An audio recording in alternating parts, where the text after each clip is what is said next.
কাম থাকতে থাকতে ঝটপট আপনারা এইরকম একটা রেসিপি বানিয়ে ফেলুন, তা নাহলে কিন্তু পাকা আম শেষ হয়ে গেলে আফসোস থেকে যাবে।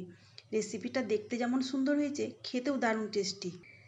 বাড়িতে সুজি আর একটা পাকা আম থাকলেই আপনারা কিন্তু ঝটপট এই রেসিপিটা বানিয়ে নিতে পারেন। সকালে চায়ের সঙ্গে খাওয়ার জন্যই হোক কিংবা বাচ্চাদের স্কুলের টিফিনে দেওয়ার জন্য। আর দুটো চারটে খেয়ে মন ভরবে না, যতই খাবে ততই খাওয়ার ইচ্ছা হবে। এতটাই টেস্টি হয়েছে আজকের এই রেসিপিটা।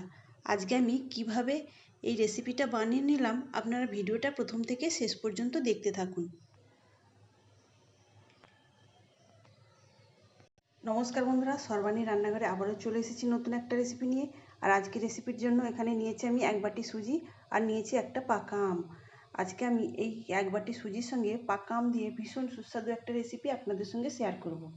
আজকে আমি এই 1 বাটি সুজির সাথে একটা পাকা আম দিয়ে কি বানাতে চলেছি, আপনারা ভিডিওটা প্রথম থেকে শেষ পর্যন্ত দেখতে থাকুন।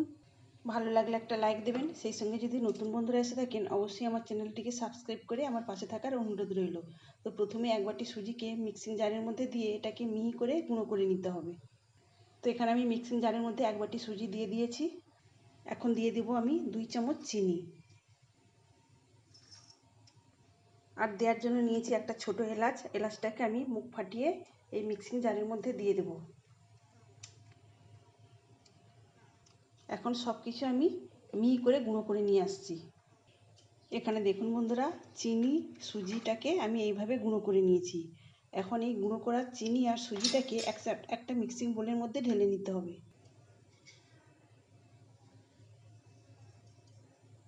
মিক্সিং বোলের মধ্যে ঢেলে নেওয়ার পর এখন আমি এর মধ্যে দিয়ে দেব অল্প একটু লবণ।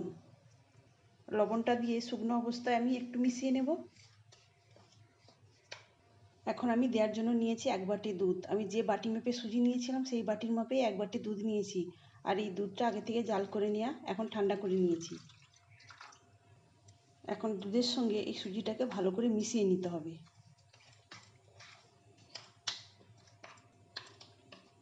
এভাবে মিশিয়ে নেওয়ার পর এখন এটাকে ঢেকে রেস্টে রেখে দেবো 10 মিনিট। সেই ফাঁকে আমি এই পাকা আমের পাল্পটা বার করে নেব অফ ক্যামেরায়। পাকা আমের পাল্পটা আমি এইভাবে বার করে নিয়েছি। এখন এটাকে মিক্সিতে দিয়ে পেস্ট করে নেব। তবে এর সঙ্গে আমি আর কিছু দেব না। এখন এই আমটাকে আমি পেস্ট করে নিয়ে আসছি অফ ক্যামেরায়।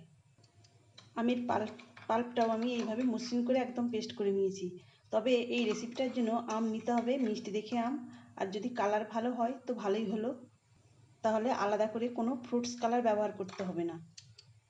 আর যদি এই আমের মধ্যে ছিবড়া থেকে থাকে তাহলে কিন্তু ছেঁকে নিতে হবে। আমি যে আমটা নিয়েছি এর মধ্যে কোনো রকমের ছিবড়া নেই।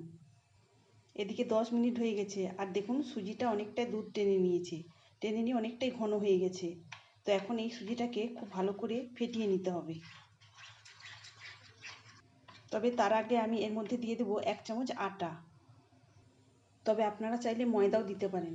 আটাটাকে দিয়ে এই সুজির মিশ্রণের সঙ্গে খুব ভালো করে মিশিয়ে নিতে হবে, যেন না এতটুকু দলা অংশ না থাকে।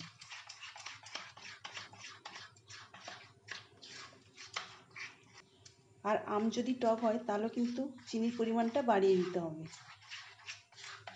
আটাটা আমি সুন্দর করে সুজির মিশ্রণের সঙ্গে মিশিয়ে নিয়েছি। এখন পেস্ট করে নেওয়া আমটা আমি এর মধ্যে ঢেলে দেব।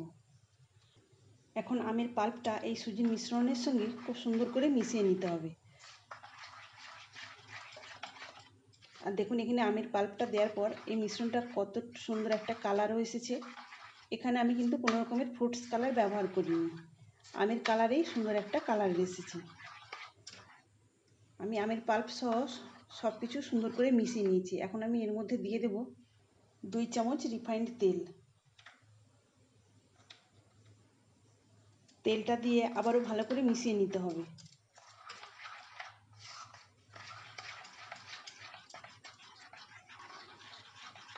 তেলটা দিয়ে আমি খুব সুন্দর করে মিশিয়ে নিয়েছি। এখন আমি এর মধ্যে দিয়ে দেব 1 চামচ বেকিং পাউডার আর নিয়েছি অল্প একটু বেকিং সোডা, মানে এই 4 চামচের 4 ভাগের 1 ভাগ। আপনারা এই বেকিং সোডা বা বেকিং সোডা পাউডারের পরিবর্তে ইনো ব্যবহার করতে পারেন 1 চামচ। এখন বেকিং পাউডার আর বেকিং সোডাটা অ্যাক্টিভ করার জন্য অল্প একটু দুধ দিয়ে এই মিশ্রণটাকে খুব সুন্দর করে ফেটিয়ে নিতে হবে। আর এই সময় যত সুন্দর করে ফেটানো হবে এই মিশ্রণটা অনেক বেশি ফুলে উঠবে।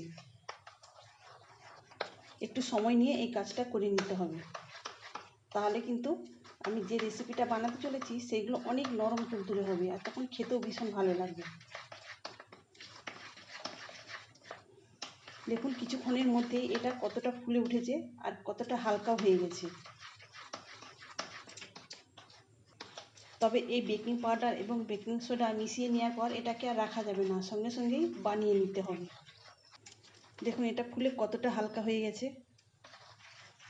তাহলে বন্ধুরা দেখলেন তো, আমি 1 বাটি সুজির জন্য 1 বাটি দুধ দিয়েছি আর খানিকটা দিয়েছি আমের পাল্প। তো এইভাবেই আমি এই ব্যাটারটা রেডি করে নিয়েছি। তৈরি করার জন্য এরকম একটা আপাম প্যান নিয়েছি আর আপাম প্যানের প্রত্যেকটা বাটিতে আমি 1 ফোঁটা করে তেল দিয়ে দিয়েছি। এবার তেলটাকে এইভাবে চারিয়ে মাখিয়ে নিতে হবে। আপনারা চাইলে এই কাজটা ব্রাশের সাহায্যে করতে পারেন। প্রত্যেকটা বাটিতে আমি তেলটা মাখিয়ে নিয়েছি। এবার যে তৈরি করে রাখা ব্যাটার সেটা আমি দিয়ে দেবো এর মধ্যে, তবে সম্পূর্ণ আমি ভর্তি করে দেব না, অল্প একটু ফাঁকা রেখে দেবো। আপনারা চাইলে যে কোনো স্টিলের বাটিতেও এই কাজটা করে নিতে পারেন যদি এই রকম আপাম প্যান না থাকে।